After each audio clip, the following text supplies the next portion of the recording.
Clase teórica de hoy, que creo que es la sexta clase teórica, ¿sí?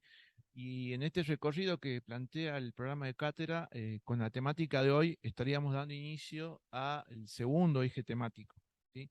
Un eje temático que siempre conviene revisarlo un poquito en relación a las cuestiones que venimos trabajando. Este segundo eje temático está vinculado a las repúblicas ampliadas, a la crisis del consenso liberal entre 1910 y 1930. Una breve referencia al título del eje temático, Repúblicas Ampliadas. Bueno, desde el fin del siglo XIX y tras el proceso de independencia, hemos conocido a través de los teóricos, y es un proceso igualmente bastante difundido, que se han constituido las repúblicas en América Latina. El formato republicano es el que se ha instalado definitivamente como el formato político de organización, tras las independencias, tras las guerras civiles y tras las diferentes vicisitudes que cada país de América Latina tuvo. Entonces, en general, encontramos hacia principios del siglo XX en América Latina un formato republicano extendido en todos los países de América Latina, con sus diversas formas. Hay repúblicas federales, hay repúblicas unitarias, pero en definitiva todas son repúblicas. Y con términos república entendemos división de poderes, ¿sí? Periodicidad de gobiernos, vigencia de una constitución, reconocimiento de derechos del ciudadano. Bueno, igual son todas propuestas teóricas que en los términos prácticos muchas veces están relativizados en su aplicación. Que estén enunciados no significa que estén plenamente aplicados. Pero yendo a lo teórico y a lo puntualmente escrito en las constituciones, ese es el formato político extendido en América Latina, las repúblicas. Bueno, a partir de este eje temático número 2, que arranca en 1910, justamente la idea es revisar cómo en algunas, no en todas porque sería un tema muy amplio, pero sí en algunas de estos países latinoamericanos las repúblicas van a sufrir algún tipo de modificación. Y esa modificación está, como el título lo indica, dirigida hacia la ampliación de sectores sociales que estaban postergados políticamente, pese a que el sistema republicano las reconocía, las admitía, pero como dijimos en un momento, en términos prácticos no tenían efectiva presencia y participación.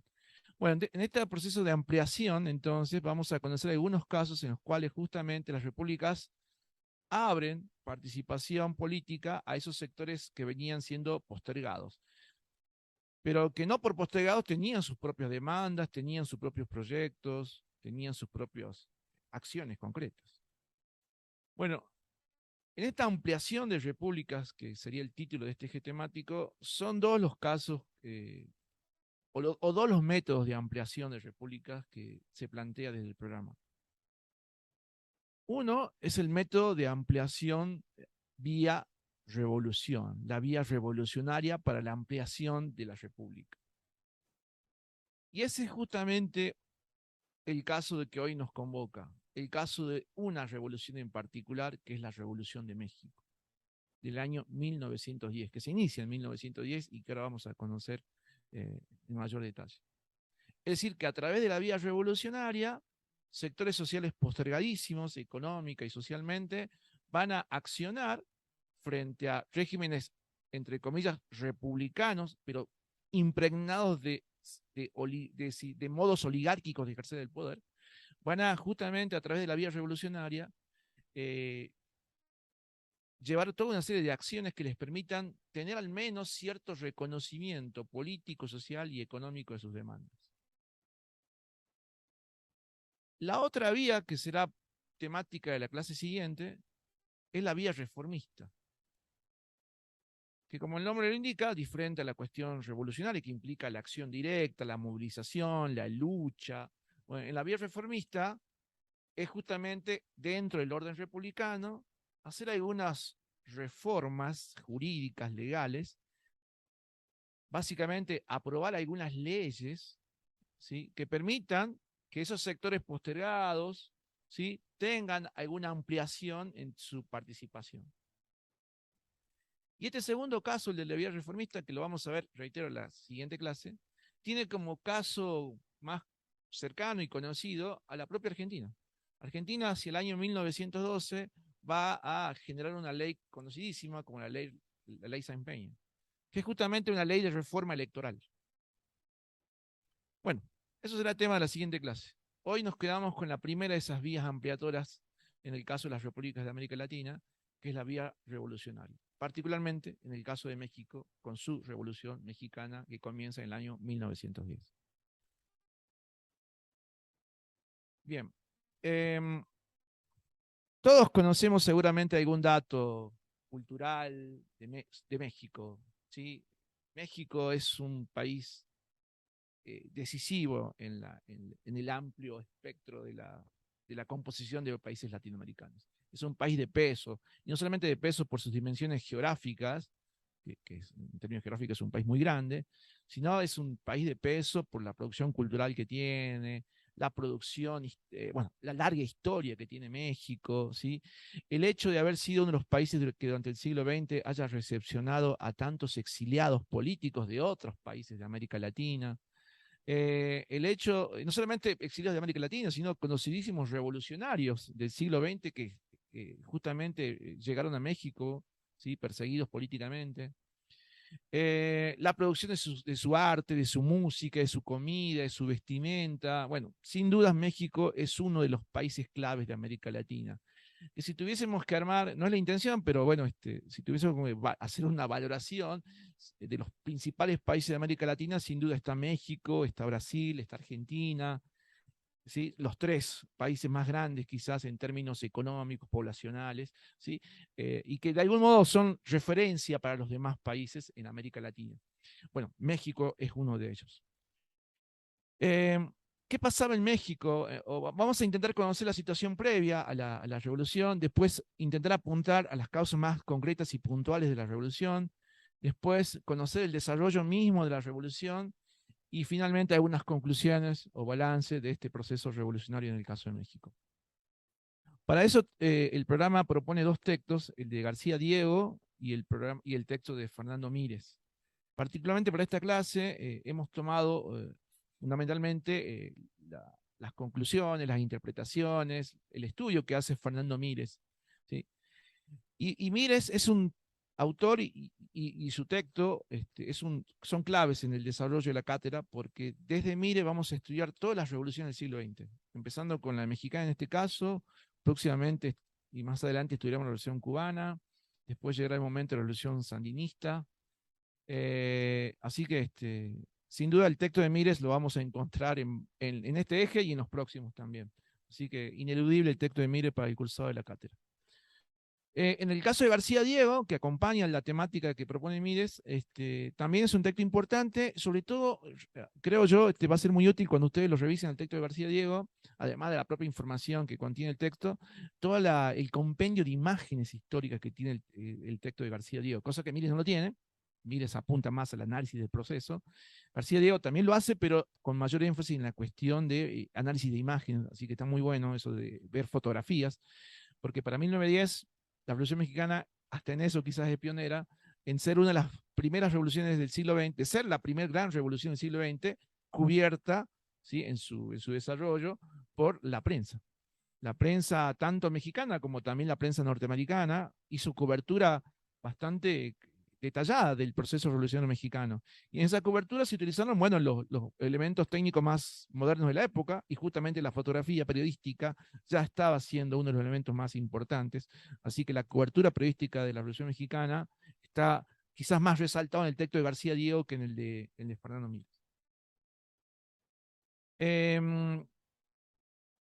De hecho, varios de los datos que cita Mires como fuentes históricas son entrevistas periodísticas de periodistas norteamericanos que se entrevistaron con los diferentes personajes que van a ir emergiendo en este proceso de la Revolución Mexicana. O sea, más allá de la documentación histórica, también las propias entrevistas realizadas en la época de la Revolución han sido consideradas por Mires al momento de hacer su estudio. Y después todo un cúmulo de documentación y de entrevistas posteriores que también se realizaron en las décadas siguientes a la Revolución Mexicana, cuando la propia revolución se constituyó en un objeto de estudio importantísimo para la propia sociedad mexicana. Bueno, hecho un comentario general sobre los autores, volvemos entonces a empezar a reconocer cuál era la situación de México previa a la propia revolución. Em, bueno, hay un mapa que se está proyectando. Sí, ahí está, gracias. Eh, Este mapa es un mapa que nos permite reconocer cómo el México independiente, en el primero de esos dos mapas, que figura allí con el color amarillo, recordemos que México se independiza para 1825, ya logra su independencia, ¿sí?, de la metrópoli española. En eso México se adscribe al proceso independentista general que tuvo América, que hacia 1825 ya la gran mayoría de los países de América se habían independizado, de España, México también. Cuando se independiza México, en términos geográficos y de superficie, es un país enorme. Fíjense, es todo lo que está de amarillo. Y claramente se advierte que el territorio original del México independiente, ¿sí?, incluía varios de los estados que hoy forman parte de los Estados Unidos. ¿Sí? Toda la costa perdón, la costa oeste de Norteamérica, o gran parte de la costa oeste de Norteamérica, está bajo, en términos de soberanía política, bajo dependencia o formaban parte del reciente Estado de México, de la reciente República de México independizada. Pero esa situación va a cambiar en las décadas siguientes. Para 1840, 1850, bueno, guerra mediante con los Estados Unidos. México va a perder cerca del 50 a 40% de su territorio originalmente independizado. Y es por eso que en el mapa que vemos al lado, ya vemos las pérdidas territoriales de México. ¿Sí? Se pierde lo que en términos mexicanos era la Alta California, se pierden los territorios de Texas, se pierden los territorios de la Ménsula, y de ese modo el territorio mexicano, bueno, se restringe a lo que actualmente conocemos de México, que en el segundo mapa aparece ya con un color más bien marrón claro o crema. Todo lo que está en verde y en color violeta es lo que se pierde a mano de los Estados Unidos en una guerra entre Estados Unidos y México. Eh, bueno, eso sin dudas va a marcar bastante de la historia política mexicana, el hecho de haber perdido una gran extensión de tierra a mano del vecino Estados Unidos. Pues esa es una cuestión a tener en cuenta. Otra cuestión a tener en cuenta es que tras la guerra tras su independencia en 1825, en las décadas siguientes, más allá de estas pérdidas territoriales que no son mínimas, la vida política mexicana va a ser una vida bastante agitada, porque se va a dar inicio a una serie de conflictos en los que cabe mencionar los conflictos entre los sectores liberales y conservadores, para la década del 60-70, previamente estas pérdidas territoriales, para la década del 40-50, también la injerencia inclusive de potencias extranjeras, ¿sí?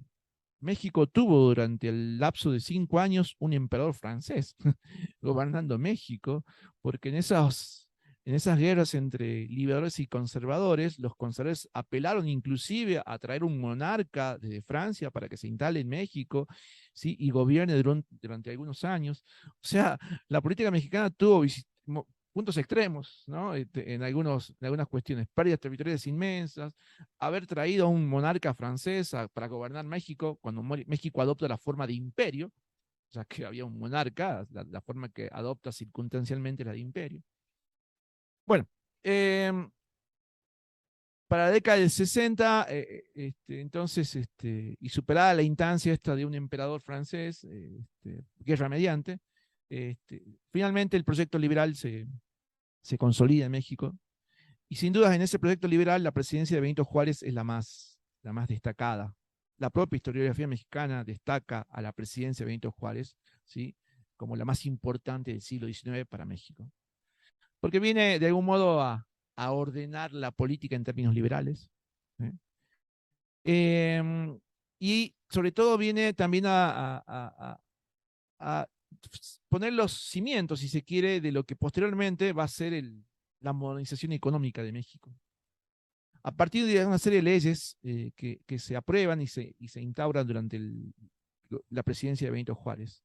Particularmente una ley a la que vamos a brevemente referirnos, que es la denominada Ley Lerdo, que lleva el apellido del ministro del propio Benito Juárez. Uno de sus ministros, el ministro Lerdo, es el que genera una ley que lleva su apellido, la Ley Lerdo, que es una ley que dio inicio en México al proceso, conocidísimo proceso, porque ya la profe Ana ya lo planteó en varias ocasiones, conocidísimo proceso de desamortización de tierras. que era básicamente pasar la propiedad de tierras que originalmente pertenecían a comunidades indígenas e inclusive la propia iglesia, subdividirlas y ponerlas a disposición del mercado de tierras, donde básicamente eran compradas a precio vil, ¿sí?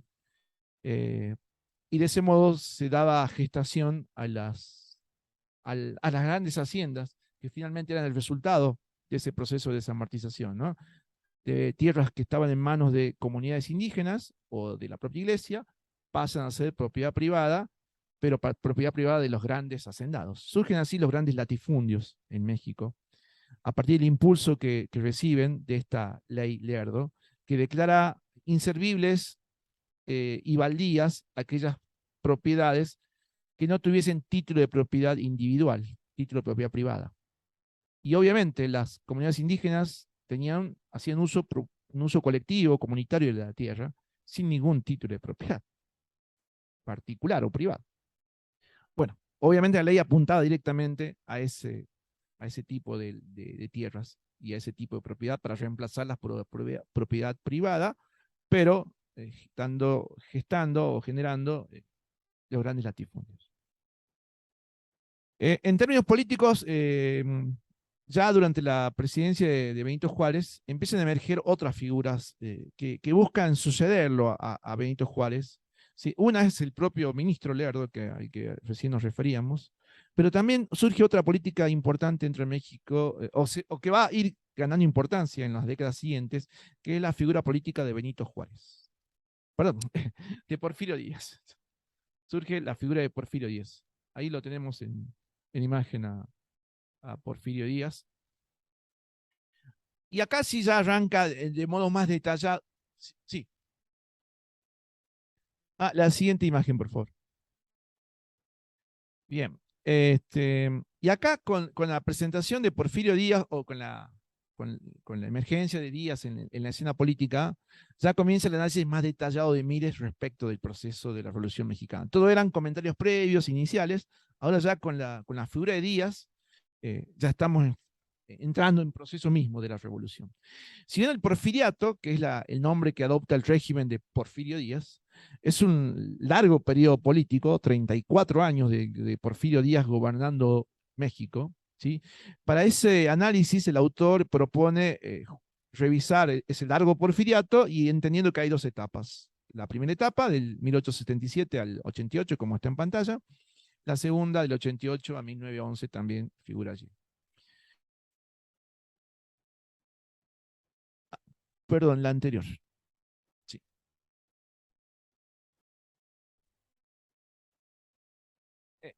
Gracias. Bueno, en esa primera etapa, cabe destacar que Porfirio Díaz es un militar, ¿sí? Es un militar que ha ganado protagonismos y rangos militares a partir de haber sido uno de los héroes en esa guerra de conservadores y liberales, también de haber participado en la deposición de ese emperador francés que circunstancialmente había intentado también gobernar México. Así que era un destacado militar. Pero para 1877, Porfirio Díaz reemplaza al ministro de Juárez, a Lerdo, en la presidencia, pero siempre revestido de formas democráticas. O sea, Porfirio Díaz va a convocar elecciones. Cada vez que corresponda, cada vez que se cumpla su periodo de gobierno, va a convocar elecciones. Pero fiel a lo que en el texto de Ansaldi reconocemos como la forma oligárquica de ejercer el poder, eh, cada vez que convoca elecciones, sin dudas, hay una clara manipulación del proceso electoral y del resultado, que se define o se resume en fraude electoral, básicamente.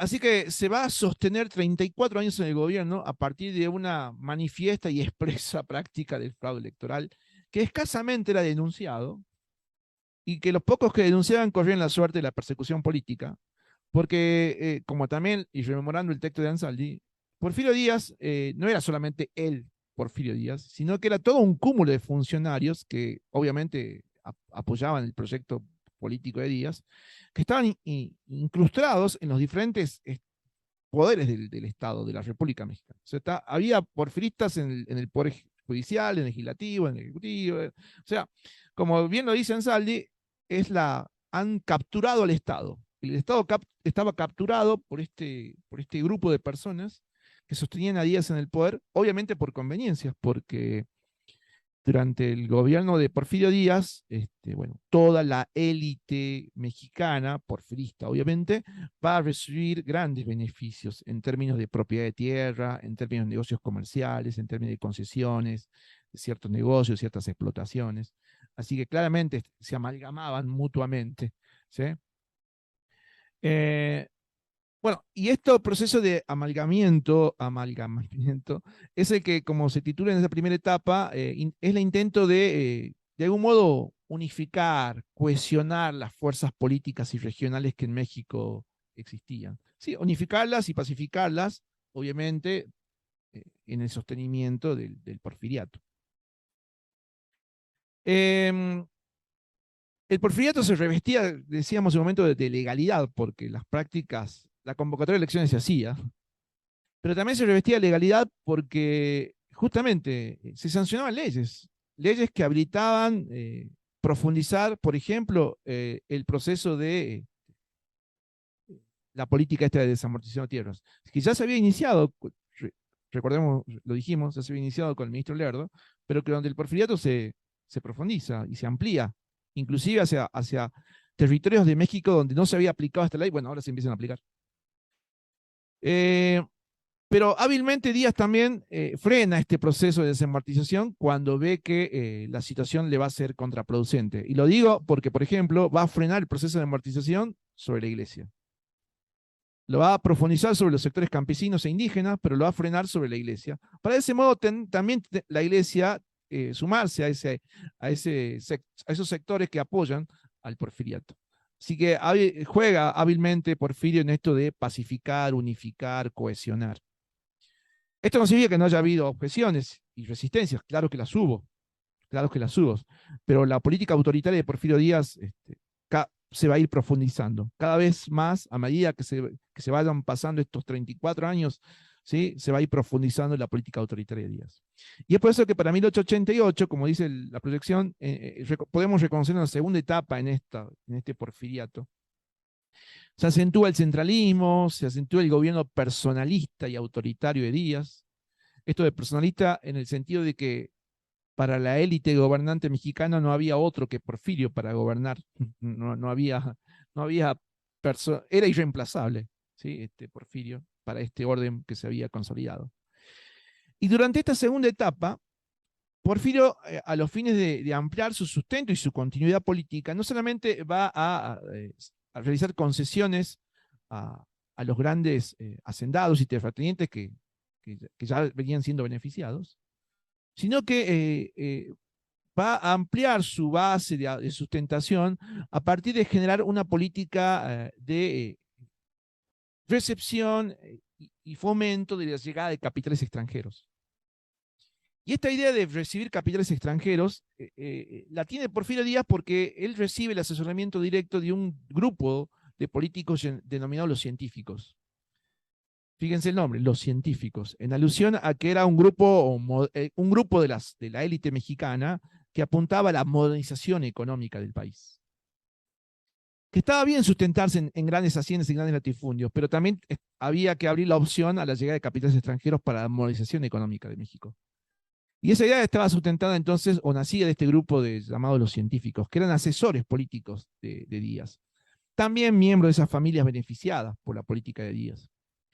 Y a partir de esta iniciativa es que claramente empiezan a arribar a México inversiones de capitales. Y esto genera que la economía mexicana realmente se modernice. Un adelanto importante, sobre todo en la infraestructura económica de México. Se construyen miles y miles de kilómetros de ferrocarril, se modernizan los puertos, hay producción económica minera especializada, ¿sí? Se renueva y se amplía en términos cuantitativos la producción agrícola, ¿sí? Se incorpora maquinaria, surgen industrias textiles, industria siderúrgica, en las principales ciudades de México en forma de talleres y después en fábricas. O sea, es indudable que hay un crecimiento y modernización económica en el porfiriato mexicano, particularmente en esta segunda parte, en esta segunda etapa. Pero bueno, hay un crecimiento económico, pero lo que no acompaña este crecimiento económico es la distribución de la riqueza producida. Eso sigue concentrada en los latifundistas, pero ahora también concentrada en los propietarios de minas, propietarios de ferrocarriles, en los propietarios del sistema financiero, que también se moderniza en México. Así que, bueno, crece la producción de riqueza, México se incorpora al mercado capitalista mundial, así como lo hizo Argentina en su momento, México también se incorpora, ¿sí? Pero bueno, los resultados de ese crecimiento siguen concentrándose en pocas manos. Decíamos que había resistencias, sí, hubo resistencias, hubo conflictos, hubo tensiones.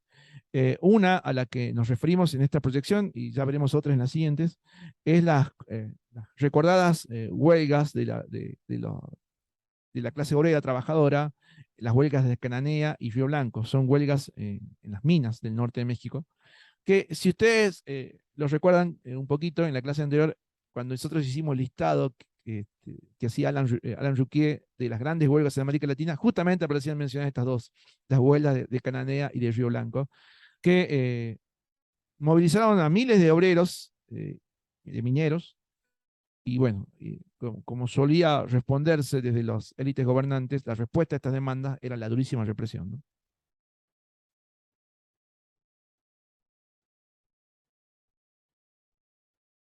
Siguiendo con esta caracterización del porfiriato, acá en esta proyección tenemos algunos datos más.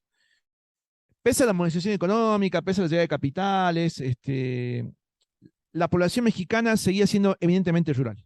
¿Sí? O sea, la modernización económica no generó grandes modificaciones en ese aspecto. Sí hubo un proceso de crecimiento de ciudades, sí lo hubo. Hubo un desplazamiento de población, sí lo hubo, pero evidentemente México seguía teniendo una prevalencia de la población rural. Decíamos el alto grado de concentración de tierras en pocas manos. El 1% de la población tenía el 85% de las tierras agrícolas. Es extremadamente desigual, ¿no? El 1% dueño del 85%. Bueno, esto se debe al incremento de los latifundios. Y nuevamente, en el caso de Díaz, como decíamos hace un momento, se profundiza el proceso de desamortización cuando durante el propio Porfiriato se aprueba la ley de colonización de terrenos y baldíos del año 1883. Nuevamente habilita, esta vez, no solamente a los propios hacendados mexicanos, e inclusive la ley cita que cualquier extranjero podía reclamar un terreno baldío, ¿sí? Así que esto habilita a que la concentración de tierras no solamente sea en manos de hacendados mexicanos, sino que empresas extranjeras también ahora se convierten en grandes propietarios de tierra. Esto renueva la resistencia, y los casos más conocidos de resistencia a esta continuidad de apropiación de tierras es justamente la sostenida por las poblaciones indígenas. Y los casos más resonantes de esa resistencia son la de los yaquis en el estado de Sonora y la de los mayas en el estado de Yucatán. ¿Sí? Estas poblaciones indígenas que todavía no habían sido alcanzadas porque estaban en los extremos justamente geográficos de México, que no habían sido alcanzadas por la ley de Ardo, ahora estaban siendo alcanzadas por esta actualización que tuvo la ley ya en tiempo de Porfirio Díaz. Y bueno, se desata una heroica resistencia de las poblaciones indígenas y al mismo tiempo una cruenta represión por parte del Estado mexicano, ejército mediante, generando un genocidio para las poblaciones indígenas, y no siendo suficiente con eso, un desplazamiento forzado de las poblaciones indígenas hacia otras partes de México. Eso particularmente para los yaquis de Sonora. Una cosa que también sirve para tener en cuenta, porque el texto lo va a mencionar en muchas oportunidades, es al menos contar al momento de leer el texto con un mapa de México a los fines de reconocer los estados que componen los Estados Unidos de México. ¿Sí? Justamente en el mapa podemos ir viendo por colores los diferentes divisiones geográficas que tiene México en términos, por ejemplo, la región del Pacífico con los estados del Pacífico, la región del norte y los estados que la componen, la región del sur y los estados que la componen. Bueno, y así, después mírenlo con mayor detalle, y si el mapa de no les parece suficiente, bueno, busquen ustedes un buen mapa de México con las divisiones políticas en estados. Lo estamos diciendo, México se divide en estados, a diferencia de nosotros que en Argentina dividimos en provincias, en México se divide en estados. Bien, y a propósito de los estados, el autor señala, en esto de ir reconociendo las características de México, que hay una situación económico-social diferente según los estados del norte y los estados del centro y sur de México.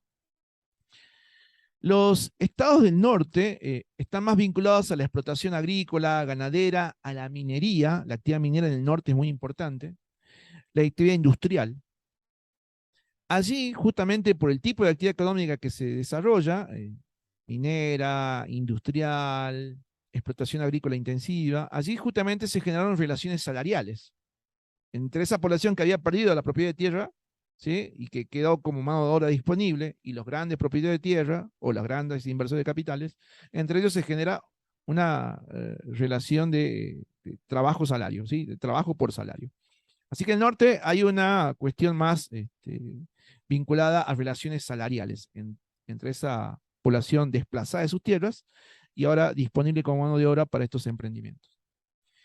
En el centro sur la situación es algo diferente. Allí también la producción agrícola es muy importante, pero sobre todo hay muchas haciendas en el sur. Si bien el sistema de haciendas estaba extendido hacia todas partes de México, pero sin duda en el centro y el sur de México estaban las haciendas más grandes, los latifundios más grandes. Eran tan inmensos estos latifundios que inclusive incluían en su interior a las comunidades indígenas que las habitaban previamente. O sea, esas comunidades indígenas que anteriormente eran dueñas de la propiedad, ahora leyes de desamortización, los grandes latifundios finalmente terminaron incluyendo en su interior, por las dimensiones que tenían, a las poblaciones indígenas. Así que eran comunidades indígenas insertas en esos grandes latifundios.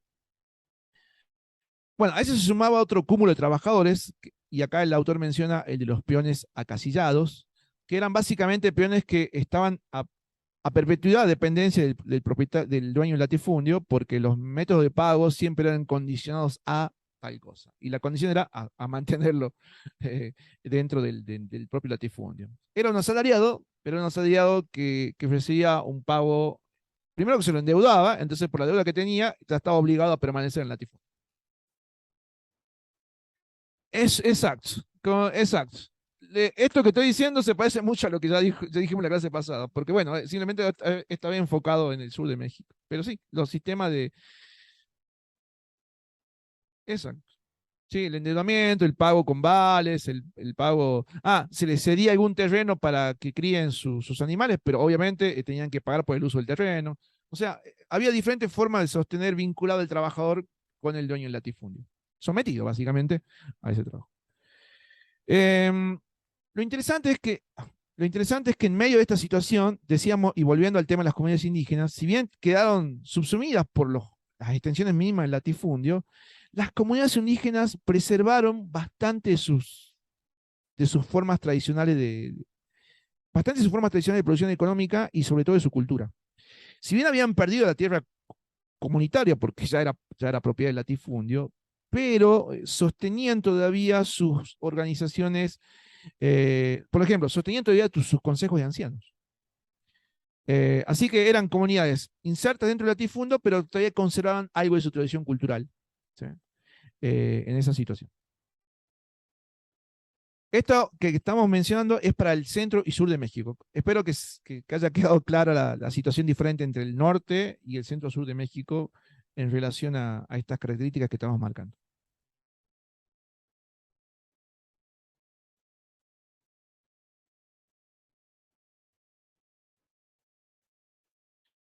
Sí, en términos de producción capitalistas, podría decirse que sí, porque allí llegaron las inversiones de capital extranjero en forma más importante que hacia el sur de México. No es que nada hubiese en el sur, pero en el centro-sur prevalecía sobre todo las haciendas. Ahora sí ya estamos más cerca del inicio mismo de la revolución. Estábamos describiendo en el contexto del porfiriato cuál era la situación de México en términos económicos y sociales. Eh, cuando nos referimos a la Revolución Mexicana, hay que entenderla como el largo proceso que dio fin al Estado oligárquico mexicano. ¿Sí?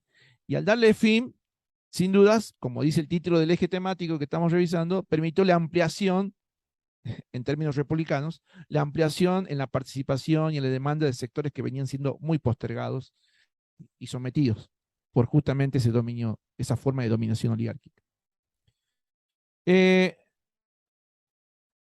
¿Cómo se desata la revolución? Tenemos acumulado toda esa información previa, pero bueno, yendo puntualmente a la revolución, ¿cómo se desata? Bueno, se desata a partir de la propia figura de Porfirio Díaz. Porfirio Díaz venía siendo reelecto y reelecto sucesivamente, ya dijimos, fraude electoral mediante.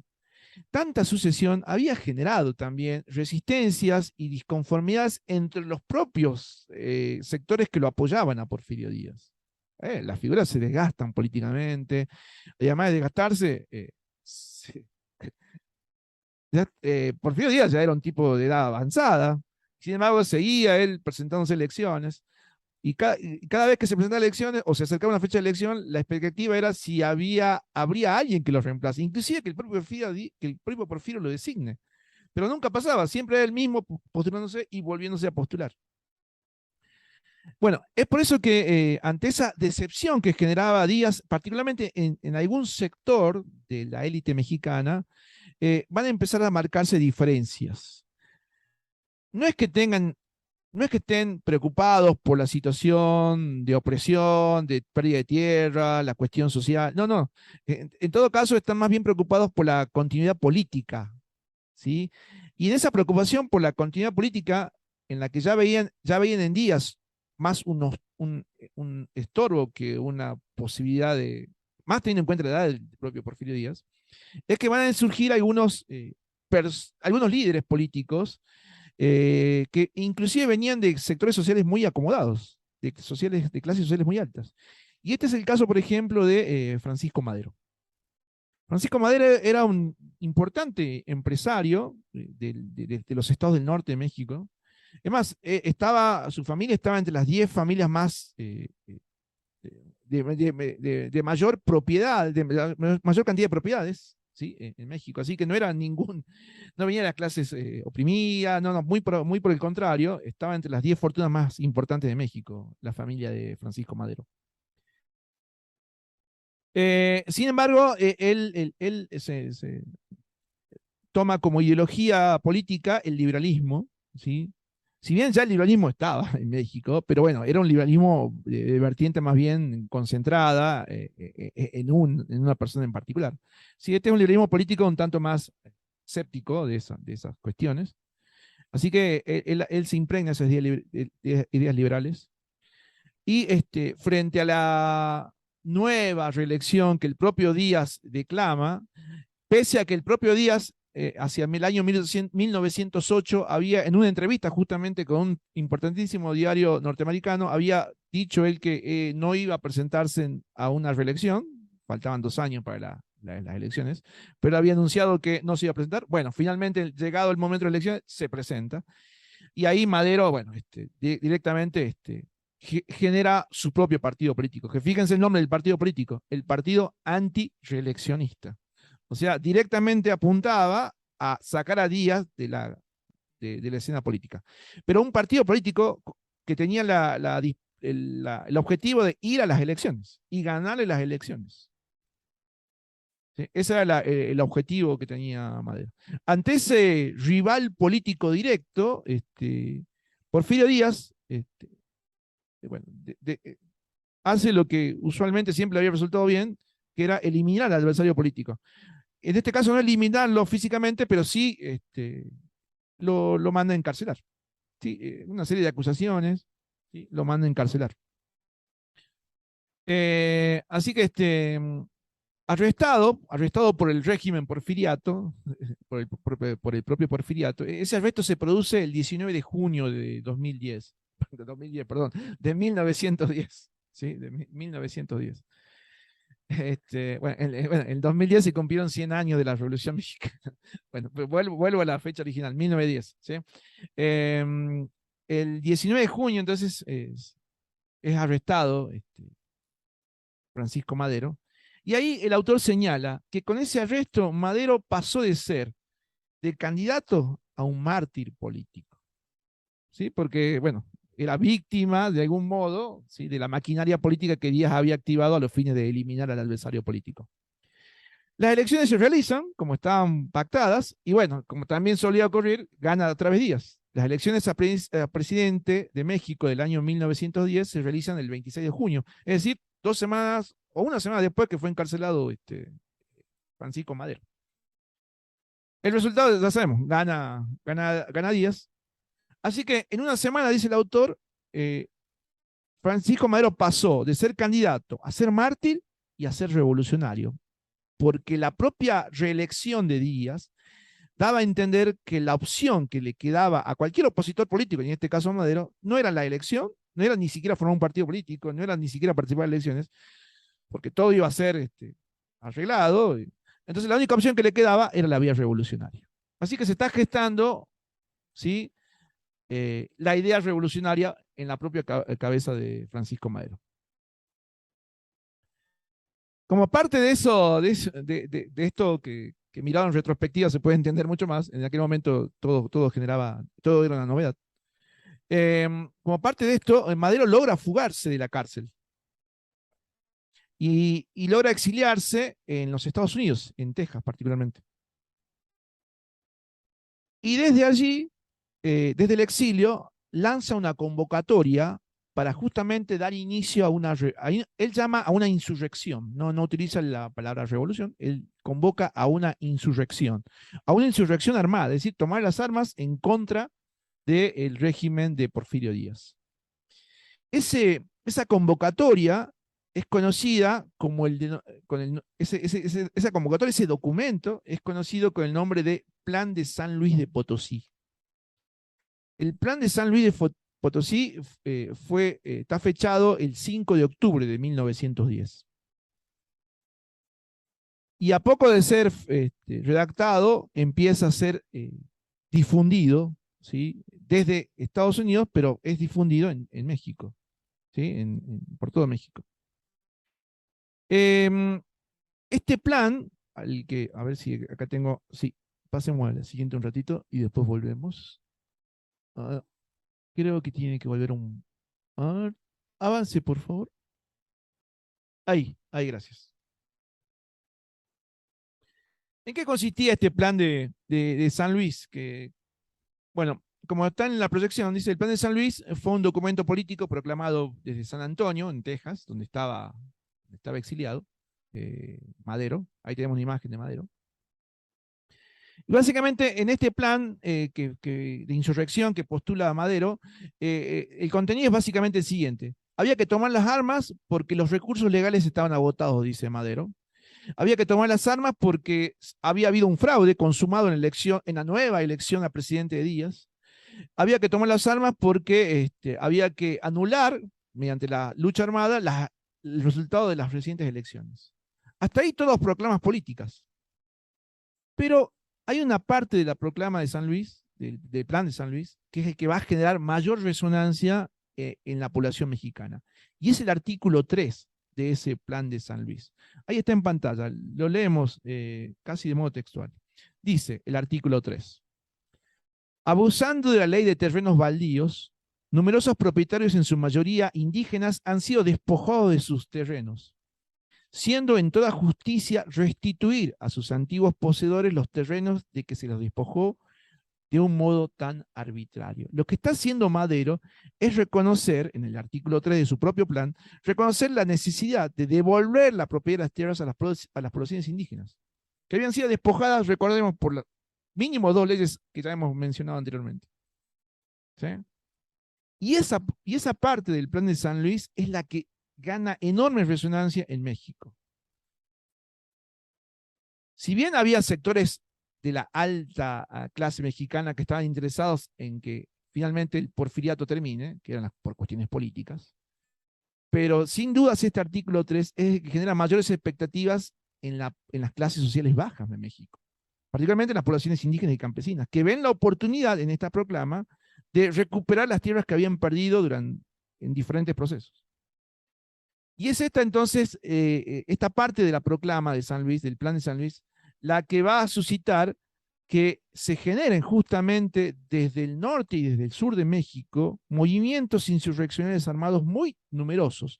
Numerosos porque son los propios campesinos y los propios indígenas los que, encolumnados tras esta convocatoria de Madero, salen, toman las armas para ir justamente a darle fin al porfiriato.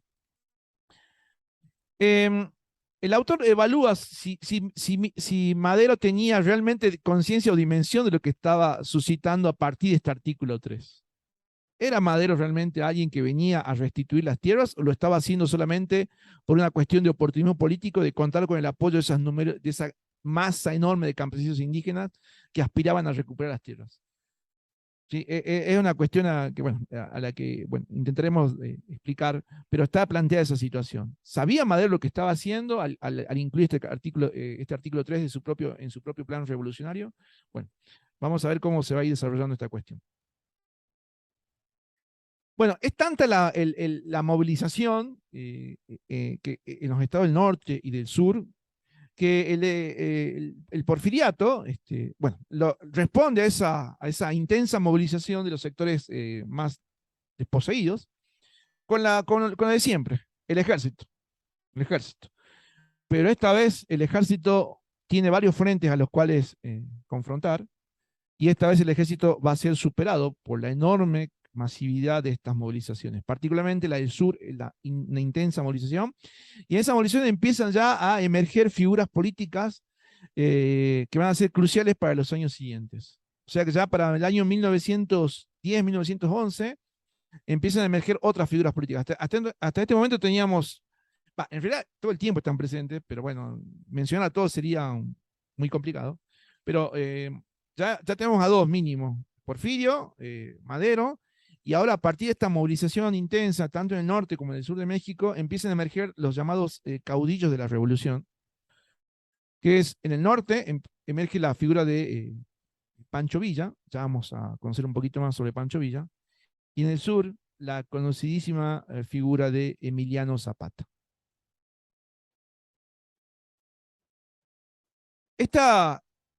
Esta movilización que desata el artículo 3 del Plan de San Luis y que lleva a tomar las armas a campesinos e indígenas, finalmente es la que genera la caída del propio Porfirio Díaz. Si bien el ejército mexicano reprime, enfrenta, pero también sufre derrotas, finalmente Porfirio Díaz, ya cercado de algún modo, presenta su renuncia en mayo de 1911. Y sin duda termina un largo ciclo de 34 años hegemonizado en esta persona, pero también hegemonizado en todos los sectores sociales que lo habían apoyado y que habían sido muy beneficiados. En términos políticos, se genera un interinato que lo ocupa tras la renuncia de Díaz, León de la Barra, un funcionario del propio Porfirio Díaz, que ocupa interinamente el cargo de la presidencia hasta octubre del mismo año, de 1911, cuando finalmente se realizan las elecciones a presidente. Y en esas elecciones el principal candidato es el propio Madero, Francisco Madero, que ya volvió de su exilio, ya está en México, y bueno, es el candidato y gana las elecciones entonces en octubre de 1911. Madero llega a la presidencia de México.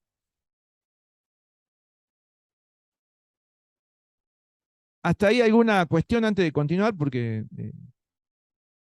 bueno, estamos empezando. Bueno. Que Madero haya llegado a la presidencia significa que la revolución ha triunfado.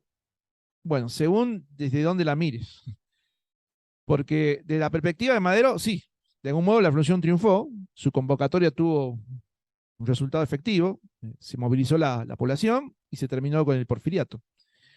se lo reemplazó por una democracia transparente, con elecciones transparentes, y él mismo, bueno, asume la primera magistratura. Pero para los sectores movilizados, ¿la revolución había terminado? Bueno, no se iba a terminar porque los sectores movilizados tenían sus propios intereses, sus propios objetivos. Los de Madero eran eminentemente políticos, terminar con Porfirio Díaz, lo había logrado.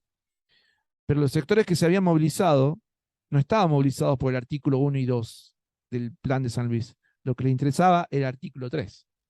Y ese artículo Madero no va a poder aplicarlo de forma inmediata. Es más, lo va a dilatar, lo va a dilatar. Y en esa dilación de la aplicación concreta del artículo 3, la propia figura de Madero, ya siendo presidente, se va a ir desgastando, en el sentido de que los sectores que se habían movilizado en su apoyo, los sectores de la clase baja, los sectores populares, van a ir sencillamente decepcionándose de Madero y adoptando una posición opositora al propio Madero. Al mismo tiempo, dentro del mismo Porfiriato, que si bien Porfirio Díaz ya está, renunció, se fue al exilio y va a morir en Francia, cómodamente va a morir en Francia, en París, sin embargo, los antiguos porfiristas ven la ocasión de insertarse en el régimen maderista ahora. Pero no solamente se insertan por cuestiones de sostener sus posiciones económicas y políticas, sino que se insertan a la espera de ver en qué momento acechar un golpe al propio Madero para, bueno, de algún modo, recuperar el poder político que habían circunstancialmente perdido a partir de la renuncia de Díaz. Así que Madero está en una situación, en una encrucijada. No puede contar con el apoyo de los antiguos porfiristas, que varios de ellos lo están acompañando en su propio gobierno, y tampoco da respuesta concreta al artículo 3 de su propio plan, que había generado tanta expectativa y apoyo de los sectores populares. La dilación entonces genera que los sectores movilizados, y particularmente en el sur, cuando hablamos del sur nos referimos puntualmente al estado de Morelos. Morelos era el estado donde se concentraba la producción de azúcar, grandes haciendas destinadas a esa producción, una población campesina muy numerosa, pero postergadísima, sin propiedad de tierras, ¿sí? Y justamente en Morelos el principal reclamo era el de recuperar la propiedad de la tierra comunal. Y es allí donde la figura de Emiliano Zapata era la figura más importantísima y aglutinadora de ese reclamo. Zapata va a lograr convertirse no solamente en el principal referente de esta movilización campesina indígena de Morelos, sino también de los estados del sur que estaban ahí muy próximos a Morelos.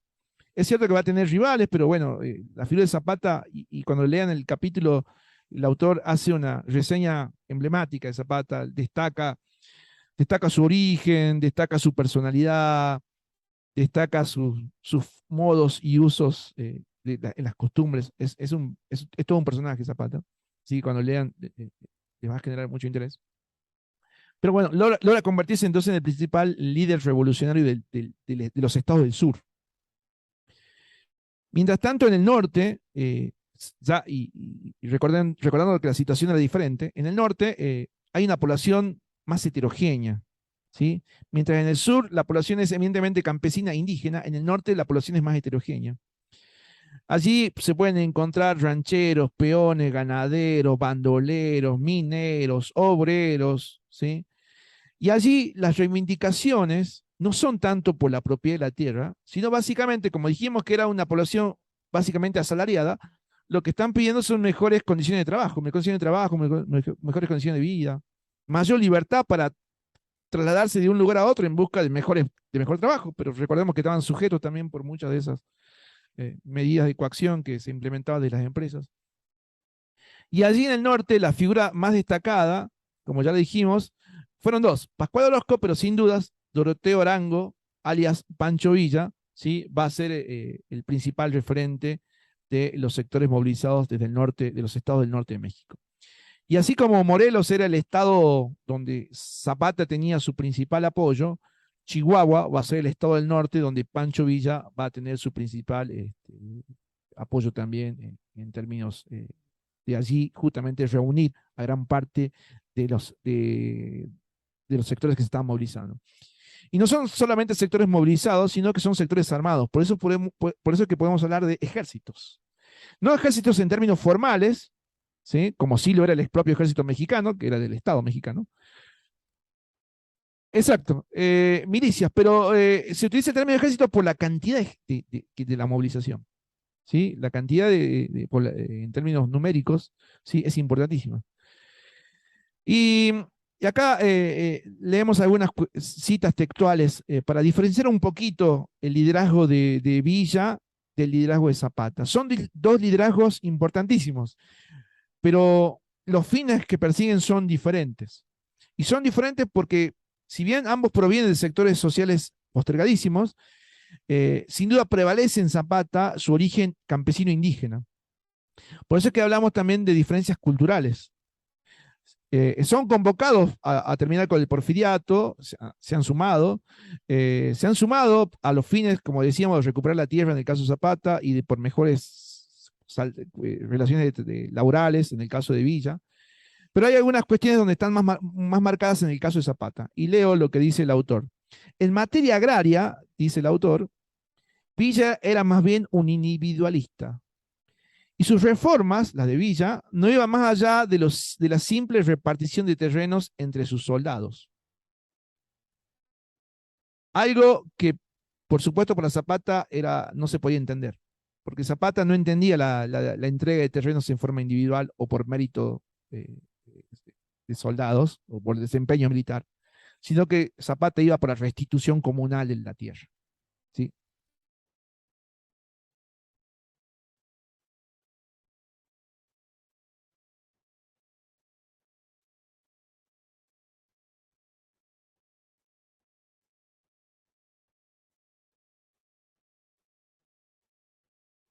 Ajá. Buen dato ese, que sin duda en esta reconstrucción que estamos haciendo, cabría agregar. Lo que dice el compañero es cierto y el texto lo destaca en la labor particularmente de los hermanos Flores Magón, que no los mencioné hasta ahora. Bueno, a propósito de la pregunta los menciono. Los hermanos Flores Magón pertenecían a los sectores medios altos de México, pero particularmente los estados del norte de México. Y ellos eran escritores, periodistas, tenían un medio escrito denominado el diario La Regeneración. Fíjense el nombre, La Regeneración, en el sentido de la regeneración política que México necesitaba. Estoy hablando todavía en tiempos del porfiriato, ¿sí? Próximo a la revolución, pero todavía en tiempo del porfiriato. Y los hermanos Flores Magón, el autor lo cita como uno de los primeros precursores de la revolución, en el sentido que fueron, así como Madero, yo cité a Madero porque es el que finalmente logra convocar a los sectores para que el gobierno de Porfirio Díaz termine. Pero bueno, los Flores Magón quizás no tuvieron esa convocatoria, pero no quita que hayan sido uno de los primeros en oponerse al porfiriato desde el medio escrito que tenían. Y bueno, se señala sobre los Flores Magón, los hermanos, que ellos comenzaron con ideas liberales como la de Madero, pero que derivaron hacia ideas anarcosindicalistas, justamente por el contexto en el que vivían, como dice mi compañero, donde las relaciones salariales en los estados del norte de México eran un tanto más presentes y frecuentes que lo que pasaba en el sur. Eso para dar espacio a la propuesta del compañero. Pero también volviendo a lo que dijo el compañero, la diferencia entre Villa y Zapata, no quizás pasaba tanto por ese lado en el caso de Villa, porque Villa venía de una vida personal bastante complicada, en el sentido de que ya había ejercido el bandolerismo antes de convertirse en un líder de la propia revolución. De hecho, los primeros que la acompañan son otros bandoleros como él. El autor señala que para Villa el convertirse en una figura importante dentro de esta movilización desde el norte, le permite a Villa de algún modo seguir practicando el bandolerismo, pero esta vez de algún modo legalizado por las circunstancias de luchar contra el porfiriato. Por eso es que el autor marca la diferencia entre la formación, o entre la cuestión agraria muy presente en el discurso zapatista y una cuestión un tanto más dispersa en el caso de Pancho Villa. No tiene que ver tanto con la formación, porque son personas que no vienen de círculos ilustrados o vayan a pero sí vienen, en todo caso, tiene que ver con la vida particular de cada uno. Zapata, sí, como un mediano propietario, pero siempre vinculado a los campesinos indígenas del sur, donde dijimos hace un momento estaban mucho más presentes las costumbres y tradiciones, ¿sí? De hecho, el liderazgo de Zapata ha sido confirmado por la comunidad de ancianos, por el Consejo de Ancianos. Así que en esas circunstancias surge el liderazgo de Zapata. El de Villa no, el de Villa es simplemente por ser un importante bandolero, por tener destreza en el manejo del caballo, por haber sido un perseguido, porque de joven Villa había sido perseguido por la justicia porque él había matado a un hacendado por defender a su hermana, ¿sí? En un intento de violación, así que por ser un perseguido, o sea, tenía una trayectoria de bandolerismo importante de Villa. Y el norte de México, pues, había población disponible para ese tipo de actividades y bueno, allí figura la preponderancia que gana Villa, un tanto diferente, la marca justamente a la de Zapata. Pero esto no quita que se hayan convertido en importantes caudillos de este proceso revolucionario. Eh, una frase que me pareció muy ilustrativa del autor es esta que dice: las aguas de estas otras revoluciones, y cuando dice de estas otras se refiere a la del norte en el caso de Villa y a del sur en el caso de Zapata, dice el autor, ya tenían cauces propios. Y estos cauces no eran de ningún modo los del maderismo. Es decir, que las reivindicaciones, los objetivos por los cuales se habían movilizado, ya habían adoptado sus propios objetivos. Y no se agotaban en los objetivos que Madero tenía y que ya había conseguido, que era el fin del porfiriato. Estos sectores que estaban movilizados se van a mantener movilizados, pese a que ya Porfirio Díaz dejó el poder. Y se mantienen porque van en busca de sus propias reivindicaciones. Bien, llegamos entonces a la etapa maderista. Bien, esta etapa maderista es justamente la etapa en la que el propio Madero está ejerciendo el cargo de presidente entre 1911 y 1913. ¿Qué hace Madero desde ese cargo? Bueno, básicamente propone, si su propuesta inicial era la insurgencia, bueno, ahora la propuesta es todo lo contrario, ya que ya estás gobernando, no necesitas insurgencia, necesitas justamente pacificar, reordenar, pacificar. Eh, Así que inicia una política de entregar las armas, que los sectores que se habían movilizado en esa insurgencia que él mismo había convocado entreguen las armas. ¿Sí? Pero al mismo tiempo, y buscando apoyo, sostenimiento político, bueno, también, de algún modo, dilata el artículo 3 de su propia proclama y sigue sosteniendo la propiedad privada de pequeños y medianos productores, pero no hace nada con los latifundistas. ¿Sí? Todavía ahí no opera ningún tipo de política. Con Madero se inicia un mejor trato o una preocupación al menos por los sectores obreros, que hasta el momento, si venimos en este recorrido, hemos mencionado casi nada a los sectores obreros, porque el autor dice que si bien son importantes en términos numéricos, pero tienen una importancia numérica muy concentrada, particularmente en las actividades mineras y en las actividades textiles o metalúrgicas, o sea, muy puntualizado y muy concentrados en algunos de los estados mexicanos. No hay una clase obrera extendida en México, como sí la hay una clase indígena campesina extendida, por lo menos en el centro sur de México.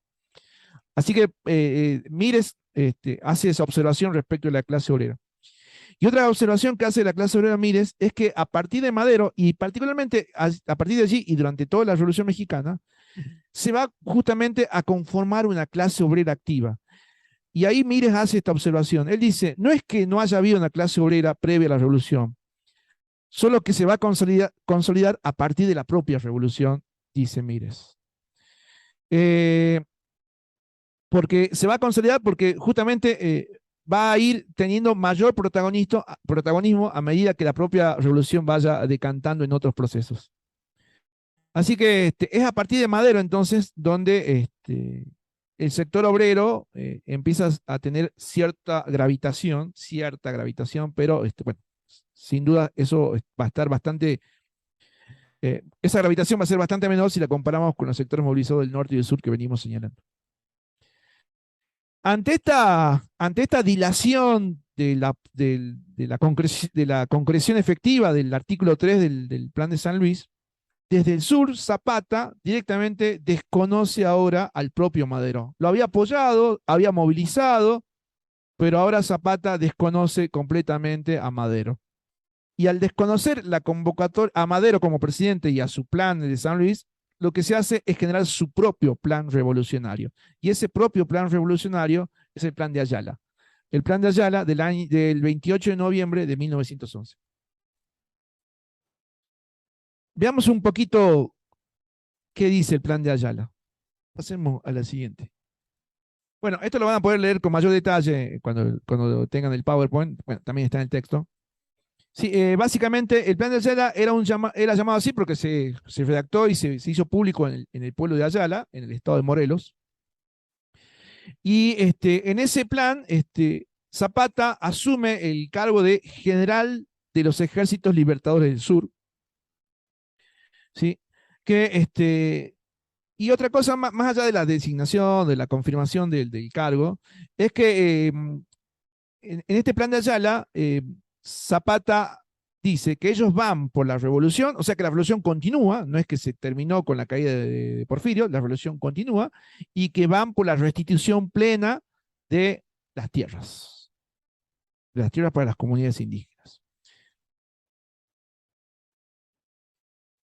Él entendía que lo de Madero había sido todo con fines políticos y que en ningún momento tuvo la intención de atacar o de cambiar de raíz la situación que afectaba tanto a las poblaciones campesinas e indígenas. Y que por lo tanto va a continuar con la lucha armada para lograr los objetivos de su propio plan revolucionario. Bueno, ahí tenemos una imagen de Emiliano Zapata. Emiliano Zapata está retratado en numerosísimas fotos. Lo van a poder ver cuando revisen el texto de García Diego. Y también está acá simplemente a los fines de citar algunas de sus más conocidas frases que corresponden a su discurso político, ¿no? Si podemos volver un poquito a la anterior. No, la anterior. Sí. No, atrás, volver para atrás. Una más. Gracias. Entonces, el plan de Ayala se formula, claramente la cuestión agraria es la que predomina en el plan de Ayala, ¿sí? Madero, entonces, ya anoticiado de esta continuidad de la lucha armada por parte de Zapata, lo que hace es justamente direccionar hacia allí, hacia el sur de México, la durísima represión del ejército mexicano. Bueno, la represión es muy dura, se desata una guerra, ya estamos hablando de guerras civiles, ya estamos en términos de guerras civiles, ¿sí? Guerras civiles que a México durante esta década revolucionaria, es decir, de 1910 a 1920, le va a costar aproximadamente cerca de 1,5 millones de víctimas, ¿sí? Así que es una revolución realmente sangrienta, realmente se combatió, no hubo prácticamente lugar dentro de la geografía mexicana donde no se haya combatido, ¿sí? Así entonces se inicia la campaña militar contra el ejército zapatista del sur de México. Pero Zapata, pese a sufrir varias derrotas, no deja de resistir, ¿sí? La resistencia en el sur de México se sostiene, pese al avance de las tropas mandadas por Madero. En el norte de México, volvemos otra vez al norte, se produce el levantamiento de Pascual Orozco. Pascual Orozco es otro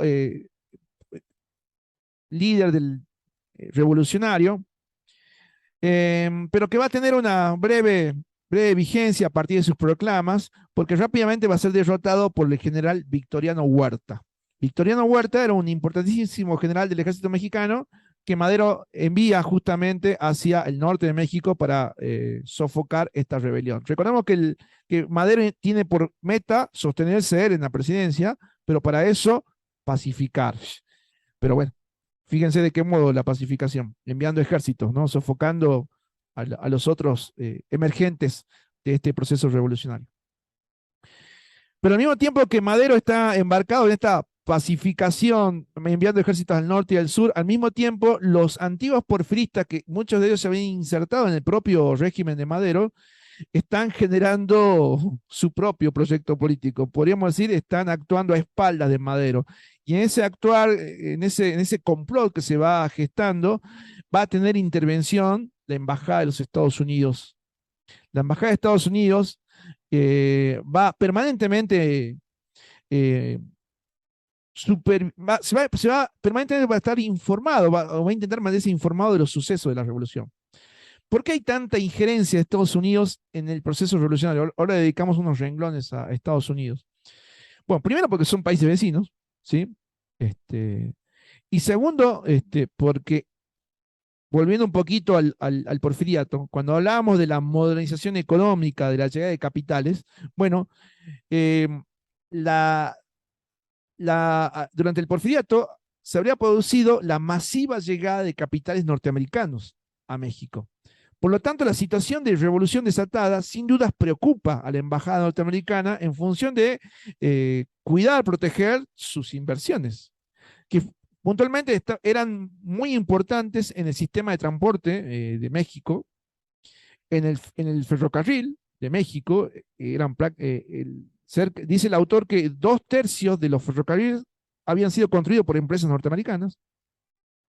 Era muy importante en el sistema financiero mexicano la presencia de capitales norteamericanos. Era muy importante la presencia en la actividad minera de capitales norteamericanos. Así que claramente era para Estados Unidos un interés el hecho de monitorear el desarrollo de esta revolución mexicana. Y en ese monitoreo muchas veces van a tomar partido desde la embajada norteamericana. ¿Sí?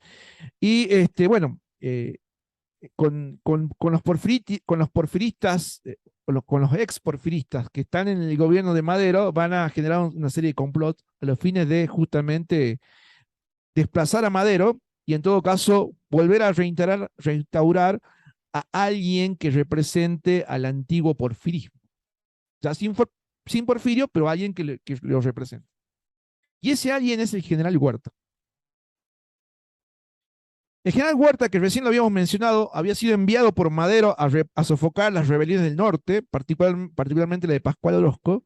Bueno, justamente en el norte y con un ejército bajo su mando, Huerta lo va a traicionar a Madero y se va a declarar en contra de Madero, va a desconocer a la presidencia de Madero y él va a reclamar entonces el liderazgo político. Pero bueno, tiene un ejército con qué hacerlo.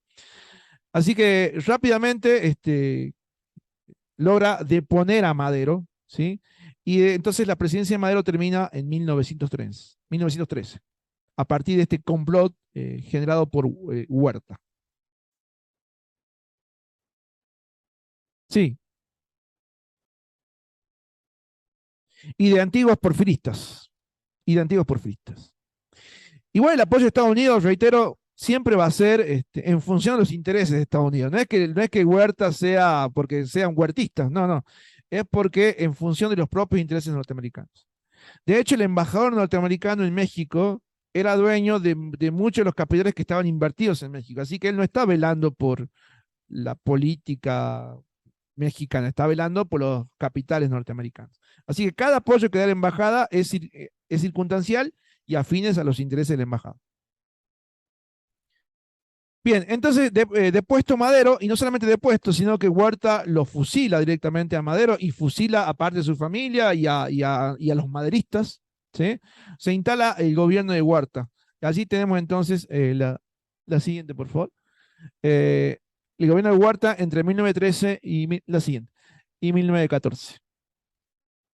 Y acá el autor cita esta frase que es el título del capítulo, México, un carrusel de revoluciones, porque vamos viendo hasta acá que van pasando figuras políticas, pasó Porfirio, pasó Madero, llegó Huerta, pero siguen la lucha con Zapata, con Villa, Orozco, bueno, es esto lo que el autor llama un carrusel de rebeliones. No para una rebelión que ya emerge otra, traicionando a la anterior o desentendiéndose de los sectores que te habían apoyado. Bueno, es esto lo que el autor llama un carrusel, ¿sí?, permanente de rebeliones. Y Huerta no va a ser la excepción.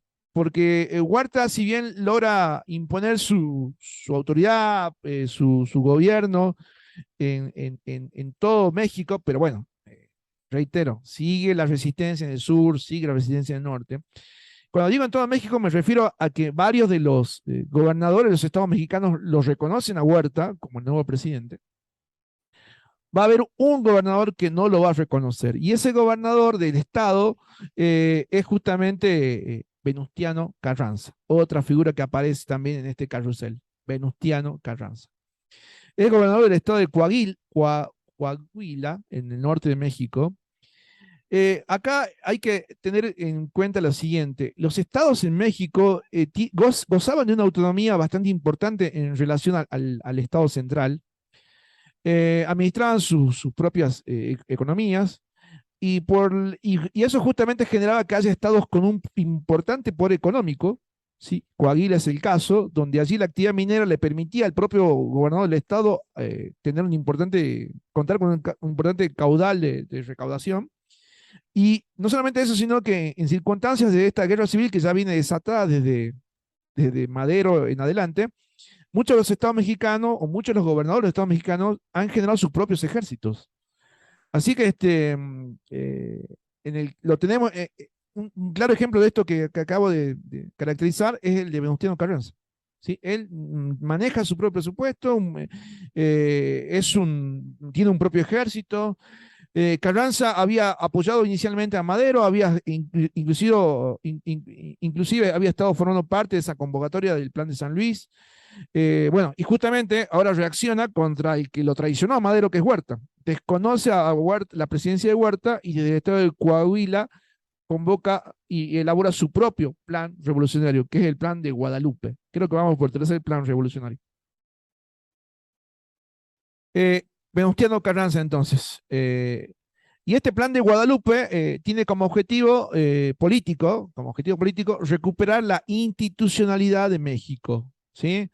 Por eso es que él adopta como movimiento político el movimiento de los constitucionalistas. La idea es ir y recuperar una constitución que sea aceptada por todos los sectores que están involucrados en la revolución. Esa es su meta.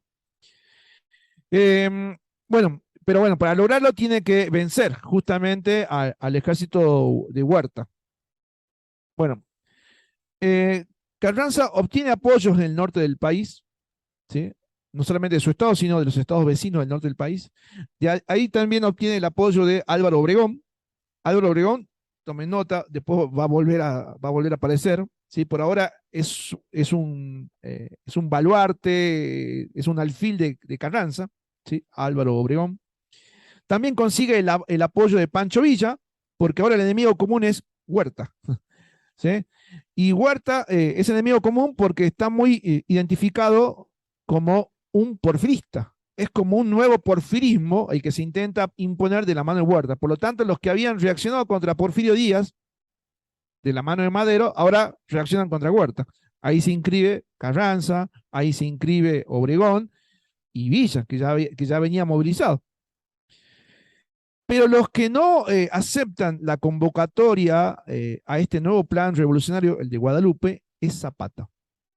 Zapata no acepta sumarse al plan de Guadalupe. ¿Por qué? Porque tiene su propio plan revolucionario, es el de Ayala. ¿Sí? Así que por lo tanto Zapata continúa la lucha, pero bajo sus propias consignas. El incremento de las tensiones internas dentro de México provocan que los Estados Unidos no solamente intervengan haciendo complot, sino que intervengan directamente. Y se produce entonces el desembarco de Marines, tropas de la Armada norteamericana, en el puerto de Veracruz. ¿Sí? ¿Y por qué es este desembarco? Porque en Estados Unidos había habido un cambio de político, había terminado una presidencia y comenzaba otra, comenzaba la presidencia de Woodrow Wilson. Y Wilson, a diferencia de su predecesor, no ve en Huerta la garantía política para pacificar México o reordenar. Muy por el contrario, ve en Huerta a otro y lo dice Wilson, es un asesino, porque está aniquilando realmente en estas batallas ¿sí? A varios a gran parte de la población que está movilizada. Ya lo había hecho de la mano de Madero cuando Madero lo envió al norte, ¿sí? Después lo traiciona a Madero. Pero o sea, Wilson ve en Huerta a un nuevo dictador, ve a un nuevo Porfirio Díaz, y más sangriento aún. Entonces, la nueva administración norteamericana este, no apoya para nada a Huerta. Y es por eso que se decide ocupar el puerto de Veracruz. El puerto de Veracruz es el puerto más importante que México tiene sobre el Golfo de México. Así que le quita con la ocupación del puerto la posible llegada de material bélico al ejército de Huerta. Y esto, de algún modo, le permite ganar fuerza a Carranza y a Villa y a Zapata en esta guerra civil que se viene desarrollando. A la larga, Huerta va a sufrir pérdidas militares, derrotas, eh, hasta que finalmente Huerta debe dar un paso al costado. Simplemente como nota anecdotaria, si se quiere, en su intento por sostenerse en el gobierno Huerta y ante, la, ante la nueva medida que Estados Unidos toma de quitarle todo su apoyo, bloqueándole el puerto de Veracruz, Huerta intentó conectarse con Alemania, con la embajada alemana, para que la embajada alemana no solamente le baje dinero, sino también para que se alinee con aquel momento. Recordemos, en Europa se está iniciando la Primera Guerra Mundial, ¿sí? Que se alinee al eje de Alemania, el Imperio Austrohúngaro, ¿sí? Y también que México se alinee. Bueno, Estados Unidos obviamente no va a permitir ningún tipo de injerencia de potencias extranjeras en México, ¿sí? Y menos en estas circunstancias. Así que, bueno, eso finalmente es lo que eh, significaría el fin de Huerta, el intento desesperado de Huerta de inclusive gestionar un apoyo desde la embajada alemana. Bueno, finalmente cae entonces el gobierno de Huerta.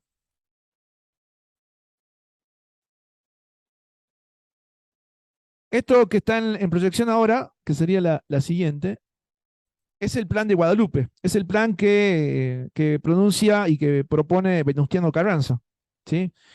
En ese plan, el propio Venustiano Carranza es designado como como jefe del ejército, y el ejército de Carranza adopta el nombre de constitucionalista, porque dijimos que la idea es justamente volver a una constitución o generar un documento constitucional en el que abreven todos los sectores que están movilizados. Según el plan de Carranza, la idea era entrar en la capital del país y que Carranza asuma la presidencia en forma temporaria para llamar justamente a elecciones. Esa era básicamente la idea, y así recuperar entonces la institucionalidad en México. ¿Y por qué contra Huerta? Porque a criterio de Carranza, Carranza repudia a Victoriano Huerta porque Huerta le había hecho un golpe de Estado a su antecesor, a Madero, y no solamente le había hecho un golpe de Estado, sino que dijimos que lo fusil. Así que bueno, ese es el motivo por el cual reacciona Carranza con este plan de Guadalupe, que tiene esta intencionalidad de ocupar interinamente el gobierno hasta un nuevo llamado a elecciones. Y llegamos entonces a la instancia de la convención, el gobierno de la convención. El gobierno de la convención, entonces, es ese gobierno interino del propio Carranza. ¿Sí? ¿Y por qué se llama la convención? Porque justamente en este afán de reunir a los sectores, a los caudillos revolucionarios y elaborar elaborar un documento común, se realiza una convención. ¿Sí? A convención a la que asisten Pancho Villa, convención a la que asisten delegados del zapatismo, no va Emiliano Zapata, pero sí envía delegados, convención a la que asiste delegados de Carranza. La idea era justamente en esa convención unificar criterios y dar una salida democrática a elección mediante a la elección de un nuevo presidente.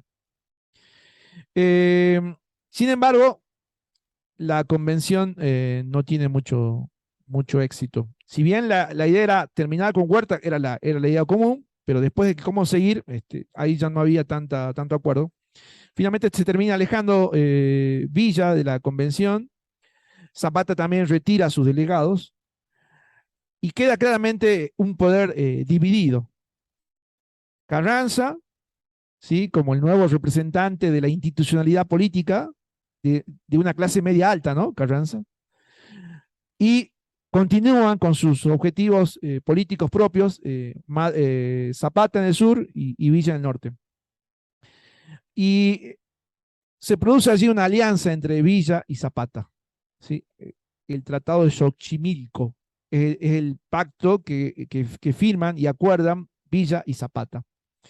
Entendiendo que no tienen tantos, no tienen una afinidad política porque, muy clara, pero sí entienden que tiene un enemigo común que es Carranza. Porque Carranza, retirándose de la convención, pero no del cargo de presidente, va a iniciar una campaña militar justamente contra Zapata y contra Villa. Por lo tanto, en ese acuerdo de Xochimilco, Zapata y Villa acuerdan la mutua asistencia frente a la amenaza que tienen, que es ahora el ejército constitucionalista de Carranza. Como parte del ejército constitucionalista, y acá vuelve a aparecer Obregón. ¿Sí? Creo que lo habíamos mencionado hace un momento. Bueno, Obregón es un comandante del ejército constitucionalista, el más importante que tiene Carranza. Bueno, lo envía al norte, lo envía a combatir a Villa.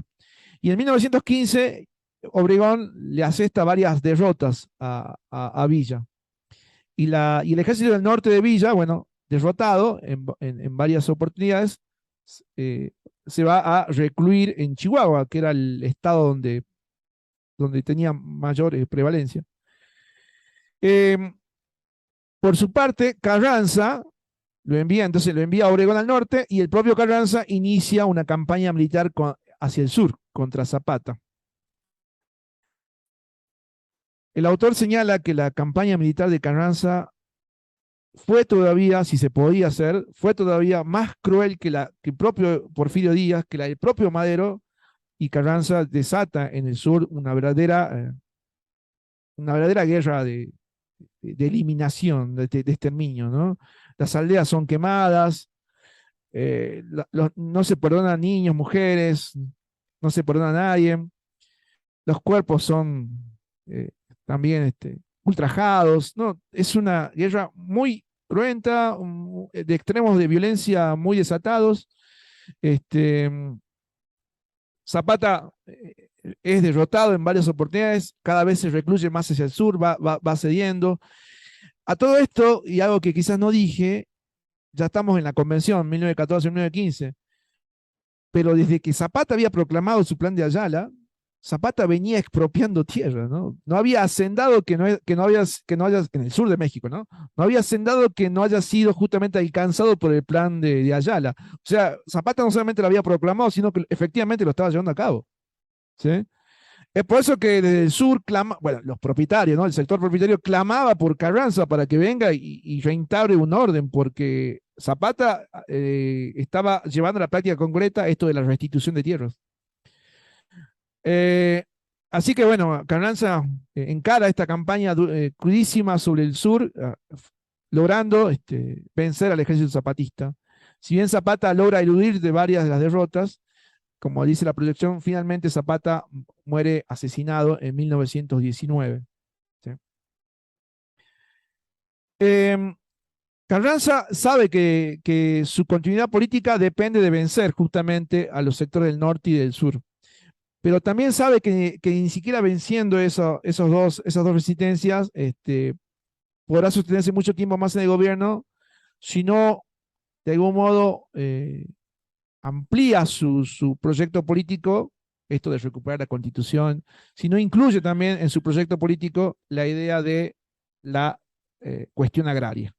Sin duda la cuestión agraria ha sido desatendida, podríamos decir, tomada por Madero, pero desatendida en términos prácticos. Por lo tanto, Carranza sabe que no es una cuestión menor. Por lo tanto, Carranza sí se va a interesar en, de algún modo, generar un soporte legal para atender la cuestión agraria, que es la demanda que ha movilizado a tanta gente. ¿Sí? Así que en ese aspecto, más por habilidad política que por interés genuino, Carranza debe atender la cuestión agraria.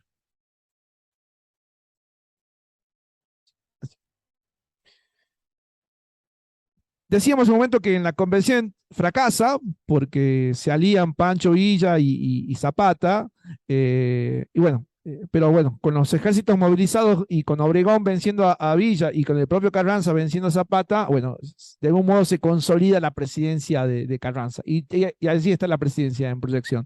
De 1915 a 1920, la presidencia de Carranza. Los primeros años de presidencia son para vencer las resistencias del norte y del sur. A partir de 1917, cuando ya no se sofocó plenamente, pero sin dudas se han asestado golpes casi definitivos a los campesinos del sur y al propio Villa del norte, es que, y en este afán de generar una institucionalidad, es que se realiza la convocatoria a un Congreso Constituyente. De ese Congreso Constituyente va a emerger finalmente una constitución, la Constitución de 1917, en la que sin duda prevalece entre los representantes elegidos a ese Congreso Constituyente, prevalecen los sectores políticos tradicionales, en este caso carrancistas. No hay presencia de villistas o de zapatistas. Pero como dijimos, pese a no estar presentes, la cuestión agraria es una cuestión que sí va a estar presente en la Constitución de 1917. Ahí están marcados algunos puntos importantes de esa Constitución. Se introduce la legislación laboral, la jornada de 8 horas, ¿sí? Descanso dominical.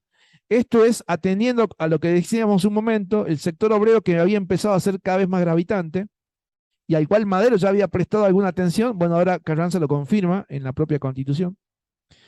Se impone la educación obligatoria y laica. El pleno dominio, esto es importantísimo. Si hay algo de novedoso en esta Constitución, en términos de recursos naturales, es que la Constitución impone que el pleno dominio de la nación, sobre el subsuelo y sobre los recursos naturales. Cuando hablamos de la nación, nos referimos a la nación mexicana, es de la nación los recursos naturales y los que están en el subsuelo. Y eso es importantísimo, porque estamos hablando del petróleo y estamos hablando de la producción minera, subsuelo. ¿Sí?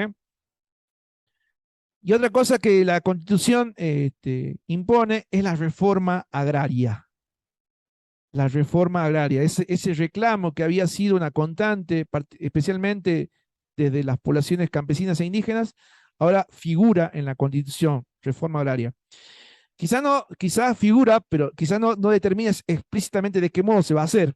Está titulado, pero está en la Constitución.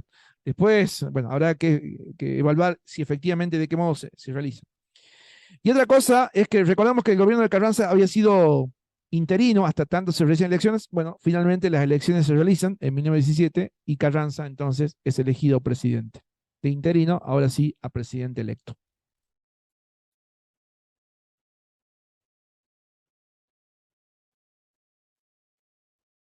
Como recién decíamos, a ver, sí, la presidencia de Carranza llega hasta 1920. Y es esa la fecha que se suele tomar para concluir la década revolucionaria. Esta década que había comenzado en 1910, ¿sí? Con el plan de San Luis realizado por Madero. Bueno, concluye de algún modo hacia 1920 con la propia presidencia de Carranza. Carranza es uno de los primeros que logra sostenerse en el cargo de presidente durante el término que le correspondía, porque hasta este momento todos habían sido reemplazados uno tras otro. ¿Sí? Ahora Carranza, bueno, se logra sostener porque también había logrado vencer cruelmente y ejército mediante a Villa y a Zapata. Bueno, vamos a la siguiente. A partir de 1920 se puede decir que hay un nuevo Estado entonces en México. ¿Sí? La sucesión presidencial de 1920 ya no lo incluye a Carranza. Carranza pierde el apoyo del ejército y va a ser asesinado. ¿Sí? Carranza por otra figura política emergente que es Obregón. Lo tenemos a Obregón, lo hemos visto, había sido general del propio Carranza. ¿Sí? Bueno, ahora en 1920 Obregón lo elimina a Carranza y ahora él asume entonces el poder. Obregón sustenta su poder en la clase media, pero también en su discurso incluye una faz social, ¿sí? Una política social. moderna para la época, si se quiere. Así que por eso es que Obregón hábilmente tiene no solamente el apoyo de la clase media, sino también de los sectores populares. Si bien se mantiene alguna cuestión autoritaria en Obregón, pero pues, de hecho acaba de matar a propio Carranza, ¿sí? No él, pero sí, obviamente enviados por Obregón, ¿sí? Pero bueno, Obregón asume el cargo de presidencia. Durante su gobierno, el de Obregón, se forma la Confederación General de Trabajadores y cumplido su periodo de gobierno, lo sucede en la presidencia Plutarco Elías Calles, ¿sí? Durante 4 años. Es decir, que la revolución a partir de 1920 podríamos decir que está concluida, o si no está concluida, al menos ya tomó carriles republicanos. Elecciones, presidencias, elecciones. Se está volviendo a una institucionalidad, ¿sí? Republicana, pero con la vigencia de esa constitución que vimos hace un momento, la del 17. En 1928 Obregón es reelegido, ¿sí? Pero bueno, allí otra vez un cimbronazo, ¿sí? Es asesinado Obregón, ¿sí? Y la salida de esa situación va a ser la formación de un partido político en el que convivan justamente estos líderes políticos de clase media alta que tenían cierto discurso social y resolver dentro de ese partido político todas las tensiones internas, resolverlas en términos políticos. Y ese nuevo partido político que surge a partir de 1928 es el Partido Nacional Revolucionario, que al poco tiempo decantará en el PRI, ¿sí? El Partido Revolucionario Institucional. ¿Sí? Entonces, eh, la revolución toma estos cauces republicanos, elección de presidentes, y cuando surjan tensiones, porque siempre las hay, resolverlas dentro del marco del partido político que se constituye, que es el Partido Nacional Revolucionario, que decanta en el PRI, Partido Revolucionario Institucional. Fíjense el curioso nombre, Partido Revolucionario, pero institucional, ¿no? O sea, hay instituciones sí, que en este caso la propia institución partidaria, que se va a encargar de resolver diferencias, competencias internas entre los políticos, ¿sí? Decíamos hace un momento que la reforma agraria había sido proclamada por la Constitución del 17, pero que esté proclamada no significa que haya sido aplicada en términos efectivos. Bueno, eso también se va a postergar bastante, o se va a aplicar puntualmente en algunos sitios y en otros se va a demorar bastante. De forma ya más general y amplia, la reforma agraria se va a aplicar a partir de la presidencia de Lázaro Cárdenas. La presidencia de Lázaro Cárdenas de 1934 a 1938. Lázaro Cárdenas es un emergente de esa institucionalización de la revolución, es parte del PRI, y también había sido, quizás no figuró entre los nombres que hemos marcado, pero también había sido lugarteniente de Carranza, había inicialmente apoyado a Madero, o sea, había estado incluido en ese cúmulo de dirigencia intermedia, ¿sí? Y ahora, bueno, en la década del 30, Lázaro Cárdenas asume la presidencia y lleva a la práctica concreta la tan anhelada y postergada reforma agraria en México. También Lázaro Cárdenas lo hemos citado en la clase anterior, cuando habíamos dicho en la clase anterior, en relación al movimiento obrero, que en el caso de México es Cárdenas quien inicia el proceso de estatización de los sindicatos. ¿Sí? Así que no solamente aplica esto de la reforma agraria, sino que al mismo tiempo también inicia esta política del Estado de estatizar los sindicatos.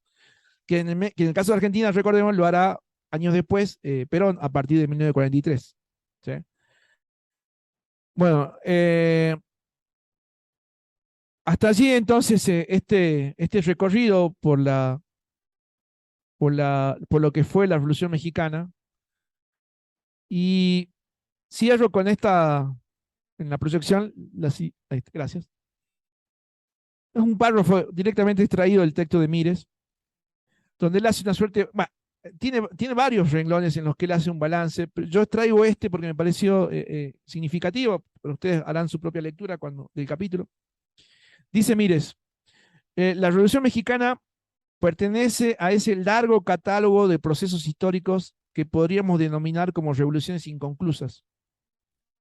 A través de esa revolución, el sistema patriarcal de poder, representado por el porfirismo, fue herido de muerte, al mismo tiempo que las clases latifundistas eran reducidas a su mínima expresión económica y política. Los campesinos e indígenas del sur recuperaron al menos parte de sus antiguas tierras y ejidos, aunque un precio terrible. El holocausto causó miles y miles de personas. La clase obrera dio un salto cualitativo en su desarrollo sindical y político.